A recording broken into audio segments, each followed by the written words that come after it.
മനസ്സിന്റെ ശക്തി, നിങ്ങളുടെ ആഗ്രഹങ്ങൾ യാഥാർത്ഥ്യമാക്കുന്നതിനുള്ള താക്കോൽ. ഈ നിമിഷം നിങ്ങൾ അനുഭവിക്കുന്ന ലോകം നിങ്ങളുടെ ഉള്ളിലെ ചിന്തകളുടെയും വികാരങ്ങളുടെയും ഒരു ബാഹ്യ പ്രതിഫലനം മാത്രമാണ്. നിങ്ങളുടെ ജീവിതത്തിലെ ഓരോ വിജയവും, ഓരോ പരാജയവും, ഓരോ സാഹചര്യവും നിങ്ങൾ സത്യമെന്ന് അംഗീകരിച്ചിട്ടുള്ള നിങ്ങളുടെ ബോധമനസ്സിന്റെ നേരിട്ടുള്ള പ്രതിഫലനമാണ്. മിക്ക ആളുകൾക്കും സംഭവിക്കുന്ന ഒരു നിർണായക പിഴവ് അവർ തങ്ങളുടെ ആഗ്രഹങ്ങൾ സഫലമായ അവസ്ഥയിൽ ജീവിക്കുന്നില്ല എന്നതാണ്. അവർ പ്രാർത്ഥിക്കുന്നു, പ്രതീക്ഷിക്കുന്നു, കഠിനാധ്വാനം ചെയ്യുന്നു. പക്ഷേ അവർ തങ്ങൾ ഇപ്പോൾ അനുഭവിക്കുന്ന അവസ്ഥയിൽ നിന്നുകൊണ്ടുതന്നെ ജീവിക്കുന്നു. തങ്ങൾ ആഗ്രഹിക്കുന്ന അവസ്ഥയിൽ നിന്ന് ജീവിക്കുന്നില്ല. നിങ്ങൾ എന്തെങ്കിലും ആഗ്രഹിക്കുമ്പോൾ, അത് ധനമാകട്ടെ, സ്നേഹമാകട്ടെ, വിജയമാകട്ടെ, അല്ലെങ്കിൽ മറ്റെന്തെങ്കിലുമാകട്ടെ, അത് ഇതിനകം തന്നെ നാലാം മാനത്തിലുള്ള ലോകം എന്നറിയപ്പെടുന്ന അനന്തമായ സാധ്യതകളുടെ ലോകത്തിൽ നിലവിലുണ്ട് എന്ന് നിങ്ങൾ ആദ്യം മനസ്സിലാക്കണം. ഈ ലോകം നിങ്ങളുടെ ഭാവനയുടെ ലോകമാണ്. അവിടെ എല്ലാ കാര്യങ്ങളും ഇതിനകം തന്നെ പൂർണ്ണരൂപത്തിൽ നിലകൊള്ളുന്നു. ഇതിന്റെ രഹസ്യം നിങ്ങളുടെ ആഗ്രഹത്തിനായി പ്രവർത്തിക്കുക എന്നതിലല്ല, മറിച്ച് അത് ഇതിനകം തന്നെ നിങ്ങളുടെ കൈവശമുണ്ടെന്ന് അംഗീകരിക്കുക എന്നതാണ്. ഇവിടെയാണ് മിക്ക ആളുകൾക്കും തെറ്റുന്നത്. അവർ തങ്ങളുടെ ആഗ്രഹത്തെ ഭാവിയിൽ നേടേണ്ട ഒന്നായി കാണുന്നു. അതുവഴി ഇപ്പോൾ ഇല്ല എന്ന അവസ്ഥയെ അവർ വീണ്ടും വീണ്ടും ഊട്ടിയുറപ്പിക്കുന്നു. ഒന്ന് ചിന്തിച്ചു നോക്കൂ, നിങ്ങൾ എനിക്ക് വിജയിക്കണം എന്ന് പറയുമ്പോൾ നിങ്ങൾ യഥാർത്ഥത്തിൽ നിങ്ങളുടെ ഇപ്പോഴത്തെ വിജയമില്ലായ്മ എന്ന അവസ്ഥയെയാണ് സ്ഥിരീകരിക്കുന്നത്. നിങ്ങളുടെ ഉപബോധ മനസ്സിലേക്ക് നിങ്ങൾ പ്രഖ്യാപിക്കുന്നത് വിജയമെന്നത് നിങ്ങൾക്ക് പുറത്തുള്ളതും ഇപ്പോൾ നിങ്ങളുടെ കൈവശം ഇല്ലാത്തതുമായ ഒന്നാണ് എന്നാണ്. ഈ ചിന്ത നിങ്ങളെ ആഗ്രഹിക്കുന്ന അവസ്ഥയിൽ തന്നെ തളച്ചിടുന്നു. ആഗ്രഹം സഫലമായ അവസ്ഥയിൽ ജീവിക്കുക. ഇതിനു പകരം നിങ്ങളുടെ ആഗ്രഹം സഫലമായതിന്റെ അനുഭവം ധൈര്യപൂർവ്വം സ്വീകരിക്കണം. നിങ്ങൾ വിജയം ആഗ്രഹിക്കുന്നുവെങ്കിൽ നിങ്ങളൊരു ഭാവി കാര്യമായിട്ടല്ല, മറിച്ച് ഒരു ഇപ്പോഴത്തെ യാഥാർത്ഥ്യമായിട്ട് വിജയിച്ച ഒരാളായിട്ട് നിങ്ങളുടെ ദിവസം മുഴുവൻ മുന്നോട്ട് കൊണ്ടുപോകണം. വിജയിച്ച ഒരാളെപ്പോലെ ചിന്തിക്കണം, പ്രവർത്തിക്കണം. ഇത് കേവലം പോസിറ്റീവ് ചിന്തയോ വെറും ആവർത്തിച്ചുള്ള വാക്കുകളോ അല്ല. ഇത് നിങ്ങളുടെ ബോധമനസ്സിന്റെ പൂർണ്ണമായ ഒരു മാറ്റമാണ്. നിങ്ങൾ എന്തായിരിക്കാൻ ആഗ്രഹിക്കുന്നുവോ അത് നിങ്ങൾ ഇപ്പോൾ തന്നെ ആയിരിക്കുന്നതിന്റെ സ്വാഭാവികത നിങ്ങൾ അനുഭവിക്കണം. നിങ്ങൾ ധനം ആഗ്രഹിക്കുന്നുവെങ്കിൽ നിങ്ങളിപ്പോൾ ധനികനാണെന്ന് തോന്നണം. സ്നേഹം ആഗ്രഹിക്കുന്നുവെങ്കിൽ നിങ്ങളിപ്പോൾ സ്നേഹിക്കപ്പെടുന്നു എന്ന് തോന്നണം. വിജയം ആഗ്രഹിക്കുന്നുവെങ്കിൽ നിങ്ങളിപ്പോൾ വിജയിയാണെന്ന് തോന്നണം. നിങ്ങളുടെ ഈ ചിന്തകൾ, ആഗ്രഹങ്ങൾ അത് ശക്തമാകുമ്പോൾ നിങ്ങളുടെ യാഥാർത്ഥ്യമായി മാറും. ഇതാണ് പ്രപഞ്ച നിയമം. ഒരു വിത്തിൽ ഒരു പൂർണ്ണ വളർച്ചയെത്തിയ ചെടിയുടെ മുഴുവൻ സാധ്യതകളും അടങ്ങിയിരിക്കുന്നതുപോലെ നിങ്ങളുടെ ബോധമനസ്സിൽ നിങ്ങൾ ആഗ്രഹിക്കുന്ന എല്ലാത്തിന്റെയും മുഴുവൻ സാധ്യതകളും അടങ്ങിയിരിക്കുന്നു. മിക്ക ആളുകളും തങ്ങളുടെ ഭാവനയെ ഒരു വെറും ഫാന്റസിയായി, യാഥാർത്ഥ്യത്തിൽ നിന്ന് വ്യത്യസ്തമായ ഒന്നായി കാണുന്നു. പക്ഷെ ഞാൻ നിങ്ങളോട് പറയുന്നു, നിങ്ങളുടെ ഭാവന തന്നെയാണ് യാഥാർത്ഥ്യം. അതിന്റെ ആദ്യപടിയിൽ നിങ്ങൾ ഇപ്പോൾ യാഥാർത്ഥ്യമായി അംഗീകരിക്കുന്നയെല്ലാം ഒരു കാലത്ത് ഭാവനയിൽ മാത്രമുണ്ടായിരുന്നതാണ്. നിങ്ങളിരിക്കുന്ന കസേര, നിങ്ങൾ ധരിച്ചിരിക്കുന്ന വസ്ത്രം, നിങ്ങൾ നിൽക്കുന്ന കെട്ടിടം, ഇവയെല്ലാം യാഥാർത്ഥ്യമാകുന്നതിനു മുമ്പ് ആദ്യം ഭാവനയിൽ സങ്കൽപ്പിക്കപ്പെട്ടതാണ്. ഇതാണ് സൃഷ്ടിയുടെ രീതി. ഇതേ തത്വം നിങ്ങളുടെ ആഗ്രഹങ്ങൾക്കും ബാധകമാണ്. നിങ്ങൾ എത്തിച്ചേരാൻ ആഗ്രഹിക്കുന്ന അവസ്ഥ നിങ്ങളുടെ ഭാവനയിൽ ഇതിനകം നിലകൊള്ളുന്നു. നിങ്ങൾ ഇപ്പോൾ സത്യമെന്ന് അംഗീകരിക്കുന്ന ഏത് കാര്യത്തെയും പോലെ അത് സത്യമാണ്. നിങ്ങളുടെ ആഗ്രഹത്തെ നിങ്ങൾ ആകർഷിക്കുകയല്ല, മറിച്ച് നിങ്ങൾ എന്താണോ അതിനെയാണ് നിങ്ങൾ ആകർഷിക്കുന്നത്. നിങ്ങൾ എന്താണ് എന്നത് നിങ്ങളുടെ ബോധമനസ്സിൽ നിങ്ങൾ സ്വീകരിക്കുന്ന അവസ്ഥയെ ആശ്രയിച്ചിരിക്കുന്നു. അതുകൊണ്ടാണ് വെറും വാക്കുകളിലുള്ള ഉറപ്പുകൾ പലപ്പോഴും പരാജയപ്പെടുന്നത്. നിങ്ങളുടെ ഉള്ളിൽ നിങ്ങൾ നിഷേധിക്കുന്ന ഒന്നിനെ നിങ്ങൾക്ക് പുറമേ ഉറപ്പിക്കാൻ കഴിയില്ല. ആളുകൾക്ക് തെറ്റുപറ്റുന്ന പ്രധാന കാര്യം അവർ ആഗ്രഹിച്ച അവസ്ഥയിലേക്ക് പൂർണ്ണമായി മാറുന്നതിൽ പരാജയപ്പെടുന്നു എന്നതാണ്. അവർ കാര്യങ്ങൾ ഉണ്ടാകാൻ ശ്രമിക്കുന്നു, അതിനു പകരം ഈ സ്വീകരണ നിയമത്തിലൂടെ കാര്യങ്ങൾ സംഭവിക്കാൻ അനുവദിക്കുന്നില്ല. നിങ്ങളുടെ ബോധമനസ്സാണ് ഏക യാഥാർത്ഥ്യം. നിങ്ങൾ ഈ തത്വം ശരിയായി മനസ്സിലാക്കുമ്പോൾ നിങ്ങൾക്ക് മാറ്റേണ്ടതായി ഒന്നുമില്ല. നിങ്ങളെക്കുറിച്ചുള്ള നിങ്ങളുടെ ചിന്തകളെയും ലോകത്തെക്കുറിച്ചുള്ള നിങ്ങളുടെ ചിന്തകളെയും മാത്രം മാറ്റിയാൽ മതി. പുറത്തുള്ള ലോകം നിങ്ങളുടെ ഉള്ളിലെ ചിന്തകൾക്കനുസരിച്ച് മാറാൻ നിർബന്ധിതമാണ്. ഇതാണ് നിയമം. ഇപ്പോൾ നിങ്ങൾ ചിന്തിക്കുന്നുണ്ടാവാം, ഞാൻ എങ്ങനെയാണ് എന്റെ ചിന്തകൾ മാറ്റുന്നത്? ഉത്തരം നിങ്ങൾ സങ്കൽപ്പിക്കുന്നതിലും ലളിതമാണ്. ഇതിന് നിങ്ങളുടെ പരമ്പരാഗത ചിന്താരീതിയെ പൂർണ്ണമായി മാറ്റേണ്ടതുണ്ട്. എന്തെങ്കിലും നേടുന്നതിനായി കഠിനാധ്വാനം ചെയ്യുന്നതിനു പകരം അത് നിങ്ങൾക്ക് ഇതിനകം തന്നെ ലഭിച്ചു എന്ന് നിങ്ങൾ ധൈര്യപൂർവ്വം കരുതണം. ഈ സ്വീകരണത്തിന്റെ കലയാണ് നിങ്ങൾ നേടേണ്ട ഏറ്റവും പ്രധാനപ്പെട്ട കഴിവ്. നിങ്ങൾ ഒരവസ്ഥ സ്വീകരിക്കുമ്പോൾ അത് നിങ്ങളുടെ ബോധത്തിലെ ഒരു പ്രധാന വികാരമായി മാറുന്നതുവരെ ആ അവസ്ഥയിൽ ഉറച്ചു നിൽക്കണം. നിങ്ങളുടെ ബോധമനസ്സാണ് ഈ ലോകത്തിലെ ഏക യാഥാർത്ഥ്യം. ഇപ്പോൾ നിങ്ങൾ ഇവിടെ ഇരിക്കുമ്പോൾ നിങ്ങളുടെ ഇന്ദ്രിയങ്ങൾ യാഥാർത്ഥ്യത്തെ നിർവചിക്കുന്നുവെന്ന് നിങ്ങൾ വിശ്വസിച്ചേക്കാം. എന്നാൽ ഞാൻ നിങ്ങളോട് പറയുന്നു, നിങ്ങളുടെ ബോധമനസ്സ് ഇതിനകം സത്യമെന്ന് അംഗീകരിച്ചിട്ടുള്ള കാര്യങ്ങൾ മാത്രമാണ് നിങ്ങളുടെ ഇന്ദ്രിയങ്ങൾ നിങ്ങൾക്ക് കാണിച്ചു തരുന്നത്. ഇതിനെക്കുറിച്ച് ശ്രദ്ധാപൂർവം ചിന്തിക്കുക. ഓരോ രാത്രിയും നിങ്ങൾ ഉറങ്ങുമ്പോൾ നിങ്ങൾ വ്യത്യസ്ത അവസ്ഥകളിലേക്ക് പ്രവേശിക്കുന്നു. ആ സ്വപ്നങ്ങളിൽ നിങ്ങൾ കാഴ്ചകളും ശബ്ദങ്ങളും വികാരങ്ങളും അനുഭവിക്കുന്നു. അവ പൂർണ്ണമായും യാഥാർത്ഥ്യമായി തോന്നുന്നു. ഈ അനുഭവങ്ങൾ എവിടെ നിന്നാണ് വരുന്നത്? അവ ബോധമനസ്സിൽ നിന്നു തന്നെയാണ് വരുന്നത്. നിങ്ങളുടെ സ്വപ്നാവസ്ഥയും ഉണർന്ന അവസ്ഥയും തമ്മിലുള്ള ഒരേയൊരു വ്യത്യാസം നിങ്ങളുടെ ചിന്തകളുടെ തീവ്രതയിലാണ്. നിങ്ങളിപ്പോൾ യാഥാർത്ഥ്യമായി കരുതുന്നത് നിങ്ങൾ കൂട്ടായി അംഗീകരിച്ചിട്ടുള്ള കൂടുതൽ തീവ്രവും കൂടുതൽ സ്ഥിരതയുമുള്ള ഒരു സ്വപ്നം മാത്രമാണ്. നിങ്ങളുടെ ഭാവനയാണ് നിങ്ങളുടെ യാഥാർത്ഥ്യം. ഇവിടെയാണ് മിക്ക ആളുകൾക്കും നിർണായകമായ ഒരു പടി നഷ്ടമാകുന്നത്. അവർക്ക് അവരുടെ ഇപ്പോഴത്തെ സ്വപ്നത്തിൽ നിന്നുണർന്ന് പുതിയൊരവസ്ഥയെ ഇപ്പോൾ തന്നെ നിലവിലുള്ള അവസ്ഥയെപ്പോലെ അതേ തീവ്രതയോടെ സ്വീകരിക്കാമെന്ന് അവർ മനസ്സിലാക്കുന്നില്ല. ഈ നിമിഷം നിങ്ങൾ നിങ്ങളെക്കുറിച്ച് ചില കാര്യങ്ങൾ കരുതുന്നു. നിങ്ങളുടെ പേര്, നിങ്ങളുടെ ജോലി, നിങ്ങളുടെ ബന്ധങ്ങൾ, നിങ്ങളുടെ സാമ്പത്തിക സ്ഥിതി എന്നിവയെല്ലാം നിങ്ങൾ സ്വീകരിക്കുന്നു. ഈ ചിന്തകൾ നിങ്ങൾക്ക് വളരെ സ്വാഭാവികമായി തോന്നുന്നു. നിങ്ങൾ അതിനെ ചോദ്യം ചെയ്യുന്നില്ല. ഇതാണ് രഹസ്യം. നിങ്ങൾ പൂർണ്ണമായ ബോധ്യത്തോടെ എന്തൊന്നിനെ സ്വീകരിക്കുന്നുവോ അത് നിങ്ങളുടെ ലോകത്തിൽ ബാഹ്യമായി പ്രകടമാകും. എന്നാൽ ഇവിടെയാണ് മിക്കവർക്കും നഷ്ടമാകുന്ന പ്രധാന സത്യം. നിങ്ങൾക്ക് അതേ സ്വാഭാവികതയോടെ പുതിയൊരു കാര്യം സ്വീകരിക്കാൻ കഴിയും. ഇത് വെറും അഭിനയമല്ല, മറിച്ച് നിങ്ങളുടെ ഇപ്പോഴത്തെ ചിന്തകളെ നിലനിർത്തുന്ന അതേ ശക്തിയുടെ സൃഷ്ടിപരമായ ഉപയോഗമാണ്. നിങ്ങൾ രാത്രി ഉറങ്ങാൻ പോകുമ്പോൾ നിങ്ങൾ നിങ്ങളുടെ കിടക്കയിലാണ് എന്ന് സ്വാഭാവികമായി കരുതുന്നു. നിങ്ങൾ അതിനെ ചോദ്യം ചെയ്യുന്നില്ല. നിങ്ങളുടെ ആഗ്രഹിക്കപ്പെടുന്ന അവസ്ഥയിലേക്കും ഇതേ ചോദ്യം ചെയ്യലില്ലാത്ത സ്വീകരണം നിങ്ങൾ പ്രയോഗിക്കണം. നിങ്ങളുടെ ആഗ്രഹം സഫലമായതായി നിങ്ങൾ സ്വീകരിക്കുമ്പോൾ, ഉറങ്ങാൻ കിടക്കുമ്പോൾ നിങ്ങളുടെ കിടക്ക യാഥാർത്ഥ്യമാണെന്ന് കരുതുന്ന അതേ സ്വാഭാവികതയോടെ നിങ്ങളത് ചെയ്യണം. ഈ സ്വാഭാവികതയാണ് മിക്ക അന്വേഷകർക്കും നഷ്ടമാകുന്നത്. ശരിയായി നയിക്കപ്പെട്ട നിങ്ങളുടെ ഭാവന കേവലം ദിവാസ്വപ്നം കാണലല്ല, മറിച്ച് യാഥാർത്ഥ്യത്തിന്റെ യഥാർത്ഥ സത്തയാണ്. ഓരോ തവണ നിങ്ങൾ ഭാവനയിൽ കാണുമ്പോഴും നിങ്ങളുടെ ലോകത്തിന്റെ സത്ത ഒഴുകി നിറയുന്ന ഒരു രൂപം നിങ്ങൾ സൃഷ്ടിക്കുകയാണ്. നിങ്ങളുടെ പുതിയ അവസ്ഥയെ നിങ്ങൾ സ്വീകരിക്കുന്ന നിമിഷം നിങ്ങളുടെ പുതിയ ചിന്തയ്ക്കനുസരിച്ച് മാറാൻ നിങ്ങളുടെ മുഴുവൻ ലോകവും നിർബന്ധിതമാണ്. ഇതാണ് നിയമം. എന്നാൽ അത് പ്രകടമാകാൻ നിങ്ങൾ അതിന് സമയം നൽകണം. വിത്തിന് വളരാൻ സമയം ആവശ്യമാണ്. മിക്ക ആളുകളും പരാജയപ്പെടാൻ കാരണം ഈ സത്യം അവർ മനസ്സിലാക്കാത്തതുകൊണ്ടാണ്. ധനവും സ്നേഹവും എല്ലാം സ്വാഭാവികമാക്കണം. നിങ്ങൾ ആഗ്രഹിക്കുന്ന അവസ്ഥ സ്വാഭാവികമായി നിങ്ങൾക്ക് തോന്നുന്നില്ലെങ്കിൽ നിങ്ങൾ ആ അവസ്ഥയിൽ പൂർണ്ണമായി വസിക്കുന്നില്ല, മറിച്ച് നിങ്ങളുടെ ഭാവനയിൽ വെറുതെ സന്ദർശിക്കുക മാത്രമാണ് ചെയ്യുന്നത്. നിങ്ങളുടെ പുതിയ അവസ്ഥയിൽ നിങ്ങളുടെ ഇപ്പോഴത്തെ അവസ്ഥയെപ്പോലെ സ്വാഭാവികമായി തോന്നുന്നതുവരെ നിങ്ങൾ അതിൽ ഉറച്ചു നിൽക്കണം. ഇവിടെയാണ് വിശ്വാസം വരുന്നത്. ഏതെങ്കിലും ബാഹ്യശക്തിയിലുള്ള വിശ്വാസമല്ല, മറിച്ച് ബോധമനസ്സാണ് ഏക യാഥാർത്ഥ്യം എന്ന നിയമത്തിലുള്ള വിശ്വാസം. ഇത് നിങ്ങൾ ശരിയായി മനസ്സിലാക്കുമ്പോൾ നിങ്ങൾക്ക് മാറ്റേണ്ടതായി ഒന്നുമില്ല. നിങ്ങളുടെ സ്വത്വത്തെക്കുറിച്ചുള്ള നിങ്ങളുടെ ധാരണയെ മാത്രം മാറ്റിയാൽ മതി. നിങ്ങളുടെ ഞാൻ എന്ന ബോധം ദൈവത്തിന്റെ തന്നെ വ്യക്തിരൂപമാണ്. നിങ്ങൾ ഞാൻ ആണ് എന്ന് പറയുമ്പോൾ നിങ്ങൾ ദൈവത്തിന്റെ നാമം പ്രഖ്യാപിക്കുകയാണ്. കാരണം ദൈവത്തിന്റെ യഥാർത്ഥ നാമം ഞാൻ അത് ആണ് എന്നതാണ്. ആളുകൾക്ക് പറ്റുന്ന ഒരു വലിയ പിഴവ് ഈ ഞാനാണ് എന്നതിന്റെ ശക്തി അവർ മനസ്സിലാക്കുന്നില്ല എന്നതാണ്. അവർ അത് അശ്രദ്ധമായി ഉപയോഗിക്കുന്നു. ഞാനാണ് എന്നതിനെ തുടർന്ന് നിങ്ങൾ എന്താണോ പറയുന്നത് അതാണ് നിങ്ങൾ യാഥാർത്ഥ്യമാക്കുന്നത് എന്ന് അവർ മനസ്സിലാക്കുന്നില്ല. നിങ്ങൾ ഞാൻ ദരിദ്രനാണ്, ഞാൻ രോഗിയാണ്, ഞാൻ നിർഭാഗ്യവാനാണ് എന്ന് പറയുമ്പോൾ നിങ്ങൾ ഈ അവസ്ഥകളെ യഥാർത്ഥത്തിൽ നിങ്ങളുടെ ജീവിതത്തിലേക്ക് കൽപ്പിക്കുകയാണ്. നിങ്ങളുടെ ഇപ്പോഴത്തെ ലോകം നിങ്ങളുടെ മുൻകാല ചിന്തകളെ പൂർണ്ണമായി പ്രതിഫലിക്കുന്നു.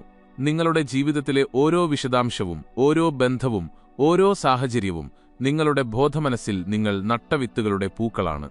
മിക്ക ആളുകളും ഒരേ ബോധമനസ്സ് നിലനിർത്തിക്കൊണ്ട് പുറത്തുള്ള കാര്യങ്ങൾ മാറ്റാൻ ശ്രമിക്കുന്നു. ഇത് ഒരേ വിത്തിനട്ട് വ്യത്യസ്ത ഫലങ്ങൾ കൊയ്യാനായി ശ്രമിക്കുന്നത് പോലെയാണ്. ഇത് പ്രപഞ്ച നിയമത്തിന് എതിരാണ്. പ്രാർത്ഥനയുടെ യഥാർത്ഥ രഹസ്യം. യഥാർത്ഥ പ്രാർത്ഥന ഒരു ബാഹ്യശക്തിയോട് യാചിക്കുകയല്ല, മറിച്ച് നിങ്ങളുടെ ആഗ്രഹം സഫലമായതിന്റെ അനുഭവം സ്വീകരിക്കുകയാണ്. നിങ്ങൾ പ്രാർത്ഥിക്കുമ്പോൾ നിങ്ങൾക്കത് ഇതിനകം ലഭിച്ചുവെന്ന് വിശ്വസിച്ചുകൊണ്ട് നിങ്ങൾ പ്രാർത്ഥിക്കണം. ഇവിടെയാണ് വിശ്വാസം വരുന്നത്. പക്ഷേ ആളുകൾ കരുതുന്ന പോലെയല്ല. ഭാവിയിൽ എന്തെങ്കിലും സംഭവിക്കുമെന്ന് വിശ്വസിക്കലല്ല വിശ്വാസം, മറിച്ച് നിങ്ങളുടെ ഇന്ദ്രിയങ്ങൾ നിഷേധിക്കുന്ന ഒന്നിനെ സത്യമെന്ന് അംഗീകരിക്കലാണ്. നിങ്ങളുടെ ഇന്ദ്രിയങ്ങൾ മറിച്ചാണ് പറയുന്നതെങ്കിലും നിങ്ങളുടെ ആഗ്രഹം സഫലമായതിന്റെ യാഥാർത്ഥ്യം അനുഭവിച്ചുകൊണ്ട് ജീവിക്കലാണ്. മിക്ക ആളുകൾക്കും ഈ നിർണായക പടി നഷ്ടമാകുന്നു. അവർ പ്രാർത്ഥിക്കുന്നു, എന്നിട്ട് ഉത്തരം ലഭിച്ചതിന്റെ തെളിവുകൾക്കായി ചുറ്റും നോക്കുന്നു. പക്ഷെ ഞാൻ നിങ്ങളോട് പറയുന്നു, നിങ്ങൾ നിങ്ങളുടെ വിശ്വാസത്തിൽ ഉറച്ചുനിന്നതിനു ശേഷം മാത്രമേ ആ തെളിവുകൾ പ്രത്യക്ഷപ്പെടുകയുള്ളൂ. നിങ്ങളുടെ പ്രാർത്ഥനയ്ക്ക് ഇതിനകം ഉത്തരം ലഭിച്ചതുപോലെ നിങ്ങൾ ജീവിക്കണം. നിങ്ങൾ ഒരു കാറ്റലോഗിൽ നിന്ന് എന്തെങ്കിലും ഓർഡർ ചെയ്യുമ്പോൾ നിങ്ങളത് വീണ്ടും വീണ്ടും ഓർഡർ ചെയ്യാറില്ല. നിങ്ങൾ ഒരു തവണ ഓർഡർ ചെയ്യുകയും അതിന്റെ ഡെലിവറിക്കായി കാത്തിരിക്കുകയും ചെയ്യുന്നു.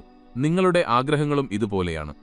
നിങ്ങളുടെ ആഗ്രഹം സഫലമായതിന്റെ അനുഭവം സ്വീകരിച്ചുകൊണ്ട് നിങ്ങൾ ബോധമനസ്സിൽ നിങ്ങളുടെ ഓർഡർ നൽകുന്നു, എന്നിട്ട് അത് പ്രകടമാകുമെന്ന പൂർണ്ണ ആത്മവിശ്വാസത്തോടെ നിങ്ങൾ കാത്തിരിക്കുന്നു. എന്നാൽ ഇവിടെയാണ് ആളുകൾക്ക് നഷ്ടമാകുന്ന ഒരു നിർണായക കാര്യം. നിങ്ങൾ കാത്തിരിക്കുന്ന സമയത്ത് നിങ്ങൾക്കത് ഇതിനകം ലഭിച്ചു എന്ന ബോധം നിങ്ങൾ നിലനിർത്തണം. നിങ്ങളുടെ പ്രവൃത്തികൾ, നിങ്ങളുടെ വാക്കുകൾ, നിങ്ങളുടെ മനോഭാവങ്ങൾ എല്ലാം നിങ്ങളുടെ ആഗ്രഹം ഇതിനകം ഒരു യാഥാർത്ഥ്യമാണ് എന്ന ചിന്തയിൽ നിന്നുണ്ടാകണം. നിങ്ങൾ നിങ്ങളുടെ ലോകത്തിന്റെ ഏക സൃഷ്ടാവാണ്. നിങ്ങൾക്ക് മറ്റുള്ളവരെ നേരിട്ട് മാറ്റാൻ കഴിയില്ല. അവരെക്കുറിച്ചുള്ള നിങ്ങളുടെ ബോധം മാറ്റിക്കൊണ്ട് മാത്രമേ നിങ്ങൾക്കവരെ മാറ്റാൻ കഴിയൂ. നിങ്ങൾ മറ്റൊരാളെക്കുറിച്ച് ബോധപൂർവം എന്ത് കരുതുന്നുവോ അത് നിങ്ങളുടെ ബന്ധത്തിൽ പ്രകടമാകും. ഇതാണ് നിയമം. നിങ്ങളുടെ സാമ്പത്തിക സ്ഥിതി, നിങ്ങളുടെ ആരോഗ്യം, നിങ്ങളുടെ ബന്ധങ്ങൾ എന്നിവയെല്ലാം നിങ്ങളുടെ ചിന്തകളുടെ വെറും ബാഹ്യപ്രതിഫലനങ്ങളാണ്. നിങ്ങൾ നിങ്ങളുടെ ചിന്തകൾ മാറ്റുമ്പോൾ നിങ്ങളുടെ പുതിയ ചിന്തയെ പ്രതിഫലിക്കുന്നതിനായി ഈ ലോകം മുഴുവൻ മാറാൻ നിർബന്ധിതമാണ്. നിങ്ങൾ ഈ സത്യം മനസ്സിലാക്കണം. നിങ്ങളുടെ ലോകം എന്നത് നിങ്ങളുടെ സ്വയം പുറത്തുവന്നത് മാത്രമാണ്. നിങ്ങൾ കാണുന്ന എല്ലാം, നിങ്ങൾ അനുഭവിക്കുന്ന എല്ലാം നിങ്ങളുടെ സ്വയം ബാഹ്യമായി പ്രകടമായത് മാത്രമാണ്. മാറ്റാൻ ആരുമില്ല, നിങ്ങളെത്തന്നെ അല്ലാതെ. നിങ്ങൾ നിങ്ങളെക്കുറിച്ചുള്ള നിങ്ങളുടെ ചിന്ത മാറ്റുമ്പോൾ നിങ്ങളുടെ ലോകം മുഴുവൻ നിങ്ങൾ മാറ്റുന്നു. ജീവിതത്തിലെ ഏറ്റവും വലിയ രഹസ്യം ഇതാണ്. നിങ്ങളോട് ഇല്ല എന്ന് പറയാൻ നിങ്ങളല്ലാതെ മറ്റാരുമില്ല. നിങ്ങളുടെ നന്മയെ വൈകിപ്പിക്കാൻ നിങ്ങളല്ലാതെ മറ്റാരുമില്ല. നിങ്ങൾ തേടി നടന്ന ശക്തിയും അധികാരവും നിങ്ങളിലാണ്. ഈ രാത്രി നിങ്ങൾ ഈ സ്ഥലം വിട്ടുപോകുമ്പോൾ നിങ്ങൾക്ക് ഒരു തെരഞ്ഞെടുപ്പുണ്ട്. നിങ്ങളുടെ പഴയ ചിന്തകളിൽ നിന്ന് ജീവിച്ച് നിങ്ങളുടെ ഇപ്പോഴത്തെ അവസ്ഥകൾ നിലനിർത്താം, അല്ലെങ്കിൽ പുതിയൊരു ബോധാവസ്ഥ സ്വീകരിച്ച് പുതിയൊരു ലോകം സൃഷ്ടിക്കാം. തിരഞ്ഞെടുപ്പ് നിങ്ങളുടെ മാത്രമാണ്. ഞാനാണ് ശക്തി. ഞാനാണ് ശക്തി എന്ന ഈ വാക്കുകൾക്ക് എന്തുകൊണ്ടാണ് ഇത്രയധികം ശക്തിയുള്ളത് എന്ന് ഞാൻ നിങ്ങളോടിപ്പോൾ പറയാം. മിക്ക ആളുകളും അവരുടെ ജീവിതം മുഴുവൻ അവരുടെ ആഗ്രഹങ്ങൾ പുറത്തുനിന്ന് നേടാൻ ശ്രമിക്കുന്നു. കഠിനാധ്വാനം, പോരാട്ടം, ബാഹ്യശക്തികൾ എന്നിവയിലൂടെയാണ് ആഗ്രഹങ്ങൾ നേടേണ്ടത് എന്നവർ വിശ്വസിക്കുന്നു. എന്നാൽ ഞാൻ നിങ്ങളോട് പറയുന്നു, എല്ലാ ശക്തിയും നിങ്ങളുടെ സ്വന്തം ബോധമനസ്സിലാണുള്ളത്. ഞാനാണ് ശക്തി എന്ന് നിങ്ങൾ പ്രഖ്യാപിക്കുമ്പോൾ നിങ്ങൾ ഈ പ്രപഞ്ചത്തിലെ അടിസ്ഥാന സത്യത്തെയാണ് അംഗീകരിക്കുന്നത്. നക്ഷത്രങ്ങളെ ചലിപ്പിക്കുന്നതും പൂക്കളെ വളർത്തുന്നതുമായ അതേ ശക്തി നിങ്ങളുടെ ബോധമനസ്സിലൂടെ ഒഴുകുന്നു എന്ന് നിങ്ങൾ തിരിച്ചറിയുകയാണ്. ഈ 4 വാക്കുകൾ പറയുമ്പോൾ നിങ്ങൾ വെറുമൊരു പ്രസ്താവന നടത്തുകയല്ല, മറിച്ച് നിങ്ങളുടെ യഥാർത്ഥ സ്വഭാവത്തെ, നിങ്ങളുടെ യഥാർത്ഥ അസ്തിത്വത്തെയാണ് നിങ്ങൾ പ്രഖ്യാപിക്കുന്നത്. മനുഷ്യചരിത്രത്തിലെ എല്ലാ വലിയ നേട്ടങ്ങളും ആരംഭിച്ചത് ഒരാൾ തന്റെ ഉള്ളിലെ ശക്തിയെ തിരിച്ചറിഞ്ഞപ്പോഴാണ്. അവർ ബാഹ്യമായ അനുമതിക്കായി കാത്തിരുന്നില്ല, മറ്റുള്ളവരുടെ അംഗീകാരത്തിനായി അവർ നോക്കിയില്ല. എല്ലാ ശക്തിയും ഉള്ളിൽ നിന്നാണ് ഒഴുകുന്നത് എന്ന് അവർ മനസ്സിലാക്കി. മിക്ക ആളുകളും വിപരീതമായാണ് ചിന്തിക്കുന്നത്. എനിക്കിത് ലഭിക്കുമ്പോൾ ഞാൻ ശക്തനാകും. എന്നാൽ ഞാൻ നിങ്ങളോട് പറയുന്നു, നിങ്ങൾ ആദ്യം നിങ്ങളുടെ ശക്തിയെ സ്വീകരിക്കണം, അപ്പോൾ എല്ലാം സാധ്യമാകും. ഈ 4 വാക്കുകൾ കേവലം പറയാനുള്ള വാക്കുകളല്ല, അവ അനുഭവിക്കാനുള്ളതാണ്, ജീവിക്കാനുള്ളതാണ്. അവ നിങ്ങളുടെ ബോധത്തിലെ പ്രധാന അവസ്ഥയായി മാറണം. നിങ്ങൾ ഈ വാക്കുകൾ ശരിയായ അർത്ഥത്തിൽ ഉൾക്കൊള്ളുമ്പോൾ എന്ത് സംഭവിക്കുമെന്ന് ഞാൻ നിങ്ങളോട് പറയാം. നിങ്ങളുടെ പുതിയ സ്വത്വത്തെ പ്രതിഫലിപ്പിക്കാൻ ഈ പ്രപഞ്ചം മുഴുവൻ സ്വയം പുനഃക്രമീകരിക്കാൻ നിർബന്ധിതമാകും. ഇത് അതിഭൗതികമല്ല, ഇത് പ്രപഞ്ച നിയമമാണ്. യാചനക്കാരനല്ല, സ്രഷ്ടാവായി ജീവിക്കുക. നിങ്ങൾ ആഗ്രഹിക്കുന്ന കാര്യങ്ങൾ പുറത്തുനിന്ന് ലഭിക്കാൻ ശ്രമിക്കുന്ന ഒരു യാചകനെപ്പോലെയാണ് മിക്ക ആളുകളും സമീപിക്കുന്നത്. എന്നാൽ നിങ്ങൾക്ക് ഞാനാണ് ശക്തി എന്നറിയുമ്പോൾ നിങ്ങളൊരു സ്രഷ്ടാവായി ജീവിതത്തെ സമീപിക്കുന്നു. നിങ്ങൾ എന്ത് കൽപ്പിക്കുന്നുവോ അത് പ്രകടമാകും എന്ന് നിങ്ങൾക്കറിയാം. നിങ്ങളുടെ ബോധമനസ്സാണ് ഏക യാഥാർത്ഥ്യം. നിങ്ങൾ ലോകത്ത് കാണുന്ന എല്ലാം ബോധം ദൃശ്യമാക്കിയത് മാത്രമാണ്. അതുകൊണ്ട് ഞാനാണ് ശക്തി എന്ന് നിങ്ങൾ പ്രഖ്യാപിക്കുമ്പോൾ നിങ്ങൾ നിങ്ങളുടെ മുഴുവൻ ലോകത്തെയും പുനർരൂപപ്പെടുത്തുകയാണ്. നിങ്ങൾ രാവിലെ ഉണരുമ്പോൾ നിങ്ങൾ ഒന്നുകിൽ നിങ്ങളുടെ ശക്തിയില്ലായ്മയെ വീണ്ടും ഉറപ്പിക്കുന്നു, അല്ലെങ്കിൽ നിങ്ങളുടെ ശക്തിയെ അവകാശപ്പെടുന്നു. ഒരു നിഷ്പക്ഷ നിലപാടില്ല. ഓരോ ചിന്തയും, ഓരോ വികാരവും, ഓരോ ചിന്തയും ഒന്നുകിൽ ഞാനാണ് ശക്തി എന്നതിനോട് യോജിക്കുന്നു, അല്ലെങ്കിൽ അതിനെ നിഷേധിക്കുന്നു. നിങ്ങളുടെ ജീവിതത്തിലെ ഓരോ നിമിഷവും നിങ്ങൾ ഒന്നുകിൽ ശക്തിയെ പ്രകടിപ്പിക്കുന്നു, അല്ലെങ്കിൽ പരിമിതിയെ പ്രകടിപ്പിക്കുന്നു. ഒരു മധ്യമാർഗമില്ല. നിങ്ങൾ ഈ 4 വാക്കുകൾ ശരിയായി മനസ്സിലാക്കുമ്പോൾ നിങ്ങൾ ബാഹ്യമായ കാര്യങ്ങൾക്ക് ശക്തി നൽകുന്നത് അവസാനിപ്പിക്കുന്നു. നിങ്ങൾക്ക് എങ്ങനെ കാര്യങ്ങൾ പ്രകടമാകും എന്ന് നിങ്ങൾ ചോദിക്കുന്നത് അവസാനിപ്പിക്കും. കാരണം വഴി അറിയുന്ന ശക്തി വഴിയുണ്ടാക്കും എന്ന് നിങ്ങൾക്ക് മനസ്സിലാകും. മിക്ക ആളുകളും തങ്ങളുടെ പ്രശ്നങ്ങളെക്കുറിച്ചും പരിമിതികളെക്കുറിച്ചും തടസ്സങ്ങളെക്കുറിച്ചും ചിന്തിക്കുന്നു.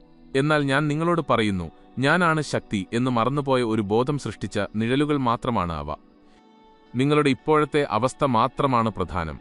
നിങ്ങളുടെ ജീവിതത്തിലെ എല്ലാ പരിമിതികളും നിലനിൽക്കുന്നത് നിങ്ങൾ അതിനെ നിങ്ങളുടെ ബോധത്തിൽ സ്വീകരിച്ചതുകൊണ്ട് മാത്രമാണ്. നിങ്ങൾ ഈ 4 വാക്കുകൾ ശരിയായ അർത്ഥത്തിൽ ഉൾക്കൊള്ളുമ്പോൾ എല്ലാ പരിമിതികളും ഇല്ലാതാകുന്നു. ഞാനാണ് ശക്തി എന്ന് നിങ്ങൾ പ്രഖ്യാപിക്കുമ്പോൾ നിങ്ങൾ വെറും വാക്കുകൾ പറയുകയല്ല, മറിച്ച് നിങ്ങളുടെ യഥാർത്ഥ സ്വത്വത്തിലേക്ക് ഉണരുകയാണ്. മിക്ക ആളുകളും നേട്ടങ്ങളിലൂടെ, സമ്പാദ്യങ്ങളിലൂടെ, അംഗീകാരങ്ങളിലൂടെ ശക്തി തേടി നടക്കുന്നു. എന്നാൽ നിങ്ങൾ എന്താണോ തേടുന്നത് അത് നിങ്ങളാണെന്ന് മനസ്സിലാക്കുമ്പോൾ എല്ലാ അന്വേഷണങ്ങളും അവസാനിക്കുന്നു. നിങ്ങൾ ഈ വാക്കുകൾ ശരിയായി ഉൾക്കൊള്ളുമ്പോൾ എന്ത് സംഭവിക്കുമെന്ന് ചിന്തിക്കുക. നിങ്ങൾ അടയാളങ്ങൾക്കായി നോക്കുന്നത് നിർത്തുന്നു, അനുമതിക്കായി കാത്തിരിക്കുന്നത് നിർത്തുന്നു, അംഗീകാരത്തിനായി അന്വേഷിക്കുന്നത് നിർത്തുന്നു. കാരണം ഞാനാണ് ശക്തി എന്ന് നിങ്ങൾക്കറിയാം. വേറെ എന്താവശ്യമാണ്? നിങ്ങൾ ചെയ്യുന്ന കാര്യങ്ങളിൽ നിന്നല്ല, മറിച്ച് നിങ്ങളായിരിക്കുന്ന അവസ്ഥയിൽ നിന്നാണ് ശക്തി വരുന്നത്. നിങ്ങളുടെ ചെയ്യുന്നത് നിങ്ങളുടെ ആയിരിക്കുന്നതിൽ നിന്ന് സ്വാഭാവികമായി ഒഴുകുന്നു. ഈ 4 വാക്കുകൾ നിങ്ങളുടെ ജീവിതത്തെയും പ്രകടനത്തെയും പൂർണ്ണമായി മാറ്റിമറിക്കുന്നു. നിങ്ങൾ കാര്യങ്ങൾ ഉണ്ടാക്കാൻ ശ്രമിക്കുന്നത് നിർത്തുന്നു, പകരം അവ നിങ്ങളുടെ ബോധത്തിൽ നിന്ന് സ്വയം വെളിപ്പെടാൻ അനുവദിക്കുന്നു. ഇത് നിങ്ങളുടെ നിമിഷമാണ്, ഇത് നിങ്ങളുടെ ശക്തിയാണ്. ഇന്ന് രാത്രി നിങ്ങളുടെ ജീവിതത്തിലെ ഒരു വഴിത്തിരിവാണ്. ഈ നിമിഷം മുതൽ നിങ്ങൾ ഒരിക്കലും നിങ്ങളെ ശക്തിയില്ലാത്തവനായി കാണില്ല. നിങ്ങളുടെ ശക്തിയെ സാഹചര്യങ്ങൾക്കോ ആളുകൾക്കോ പഴയ അനുഭവങ്ങൾക്കോ നിങ്ങൾ ഒരിക്കലും വിട്ടുകൊടുക്കില്ല. ഈ നിമിഷം ഇവിടെ ഇരുന്നുകൊണ്ട് ഈ വാക്കുകൾ ഉൾക്കൊള്ളുമ്പോൾ നിങ്ങൾക്ക് ഒരു തെരഞ്ഞെടുപ്പുണ്ട്. ശക്തി എന്നത് നിങ്ങൾക്ക് പുറത്തുള്ള ഒന്നായി കാണുന്ന പഴയ ജീവിതം തുടരാം, അല്ലെങ്കിൽ ഞാനാണ് ശക്തി എന്ന് മനസ്സിലാക്കി നിങ്ങളുടെ യഥാർത്ഥ സ്വത്വം അവകാശപ്പെടാം. നിങ്ങളുടെ ലോകം ഈ വാക്കുകൾ പൂർണ്ണമായി ഉൾക്കൊള്ളുമ്പോൾ എങ്ങനെയുണ്ടാകും എന്ന് ഞാൻ നിങ്ങളോട് പറയാം. ഒരു തടസ്സമായി തോന്നിയതെല്ലാം ഒരു പടിയായി മാറും. ഓരോ വെല്ലുവിളിയും നിങ്ങളുടെ സൃഷ്ടിപരമായ ശക്തി പ്രകടിപ്പിക്കാനുള്ള അവസരമാകും. മിക്ക ആളുകളും ഇവിടെ വന്നത് ഉത്തരങ്ങൾ തേടിയാണ്. എന്നാൽ ഞാൻ നിങ്ങളോട് പറയുന്നു, നിങ്ങൾക്ക് ആവശ്യമുള്ള ഒരേയൊരു ഉത്തരം നിങ്ങളുടെ ഉള്ളിൽ തന്നെയുണ്ട്. അത് ഞാനാണ് ശക്തി എന്ന അറിവാണ്, ആഴത്തിലുള്ള ബോധ്യമാണ്. ഈ 4 വാക്കുകൾ ഒരു സാങ്കേതിക വിദ്യയോ ഒരു രീതിയോ അല്ല, അത് ബോധമനസ്സിലെ ഒരു പൂർണ്ണമായ വിപ്ലവമാണ്. നിങ്ങളിത് ശരിയായി ഉൾക്കൊള്ളുമ്പോൾ നിങ്ങളുടെ ലോകം മുഴുവൻ രൂപാന്തരപ്പെടാൻ നിർബന്ധിതമാകും. നാളെ രാവിലെ നിങ്ങൾ ഉണരുമ്പോൾ ഇന്ന് രാത്രി ഇവിടെ വന്ന അതേ വ്യക്തിയായിരിക്കുമോ? അതോ ഞാനാണ് ശക്തിയെന്ന് മനസ്സിലാക്കി നിങ്ങളുടെ ദിവസം ബോധപൂർവം സൃഷ്ടിക്കാൻ തയ്യാറായ ഒരു പുതിയ വ്യക്തിയായിരിക്കുമോ? നിങ്ങളുടെ ലോകത്തിന്റെ ദൈവം നിങ്ങളാണ്. ഇത് നിങ്ങളുടെ അന്തിമധാരണയായിരിക്കട്ടെ. ഇത് നിങ്ങളുടെ ആത്യന്തിക സത്യമായിരിക്കട്ടെ. എല്ലാ ശക്തിയും ബോധമനസ്സിലാണ്. ആ ബോധം നിങ്ങളാണ്. ഈ നിമിഷം മുതൽ നിങ്ങളുടെ ഓരോ ശ്വാസവും ഞാനാണ് ശക്തി എന്നതിന്റെ ഓർമ്മപ്പെടുത്തലായിരിക്കട്ടെ. നിങ്ങളുടെ ഓരോ ഹൃദയമിടിപ്പും ഈ സത്യത്തെ സ്ഥിരീകരിക്കട്ടെ. നിങ്ങളുടെ ഓരോ ചുവടും ഈ ബോധത്തിൽ നിന്ന് എടുക്കട്ടെ. ഓർക്കുക, നിങ്ങൾ ശക്തനാകാൻ ശ്രമിക്കുകയല്ല, മറിച്ച് എപ്പോഴും സത്യമായിരുന്നത് എന്താണോ അതിനെ തിരിച്ചറിയുകയാണ്. നിങ്ങൾ ലോകങ്ങളെ സൃഷ്ടിക്കുന്ന ശക്തിയാണ്. നിങ്ങൾ പർവ്വതങ്ങളെ ചലിപ്പിക്കുന്ന ശക്തിയാണ്. നിങ്ങൾ ജീവിതങ്ങളെ രൂപാന്തരപ്പെടുത്തുന്ന ശക്തിയാണ്. ഈ രാത്രി നിങ്ങൾ നിങ്ങളോട് ഈ വിശുദ്ധ വാഗ്ദാനം ചെയ്യുക: നിങ്ങളുടെ ശക്തിയെ നിങ്ങൾ ഒരിക്കലും നിഷേധിക്കില്ല എന്ന്. നിങ്ങളുടെ ശക്തിയെ മറ്റൊരാൾക്ക് നിങ്ങൾ വിട്ടുകൊടുക്കില്ല എന്ന്. ഞാനാണ് ശക്തിയെന്ന ബോധത്തിൽ നിന്ന് നിങ്ങൾ ഓരോ നിമിഷവും ജീവിക്കുമെന്ന്. ഈ വാഗ്ദാനത്തിലാണ് നിങ്ങളുടെ സ്വാതന്ത്ര്യം. ഈ തിരിച്ചറിവിലാണ് നിങ്ങളുടെ രൂപാന്തരം. ഈ അറിവിലാണ് നിങ്ങൾ എപ്പോഴെങ്കിലും ആഗ്രഹിച്ചതെല്ലാം. ഇപ്പോൾ മുന്നോട്ടു പോവുക, അന്വേഷകരായിട്ടല്ല, മറിച്ച് അറിവുള്ളവരായിട്ട്. വെറും സ്വപ്നം കാണുന്നവരായിട്ടല്ല, മറിച്ച് ബോധമുള്ള സ്രഷ്ടാക്കളായിട്ട്. സാഹചര്യങ്ങളുടെ ഇരകളായിട്ടല്ല, മറിച്ച് നിങ്ങളുടെ ലോകത്തിന്റെ യഥാർത്ഥ സ്രഷ്ടാവായിട്ട്. കാരണം നിങ്ങൾക്ക് ശരിക്കും അറിയാമെങ്കിൽ ഞാനാണ് ശക്തി എന്ന് ഈ ലോകത്ത് ഒന്നിനും നിങ്ങളെ എതിർക്കാൻ കഴിയില്ല. ഒന്നിനും നിങ്ങളെ നിഷേധിക്കാൻ കഴിയില്ല. ഒന്നിനും നിങ്ങളെ പരിമിതപ്പെടുത്താൻ കഴിയില്ല. ഇത് നിങ്ങളുടെ നിമിഷമാണ്. ഇത് നിങ്ങളുടെ സമയമാണ്. ഇത് നിങ്ങളുടെ ശക്തിയാണ്. ഇപ്പോൾ എഴുന്നേൽക്കുക, അത് അവകാശപ്പെടുക. എഴുന്നേൽക്കുക, അത് ജീവിക്കുക. എഴുന്നേൽക്കുക, അതായിരിക്കുക. കാരണം നിങ്ങൾ തന്നെയാണ് ശക്തി. നിങ്ങൾ എപ്പോഴും ശക്തിയായിരുന്നു. നിങ്ങൾ എപ്പോഴും ശക്തിയായിരിക്കും. ഇത് നിങ്ങളുടെ അവസാനത്തെ ധാരണയായിരിക്കട്ടെ. ഇത് നിങ്ങളുടെ അന്തിമ സത്യമായിരിക്കട്ടെ. ഞാനാണ് ശക്തി. അങ്ങനെയാകട്ടെ.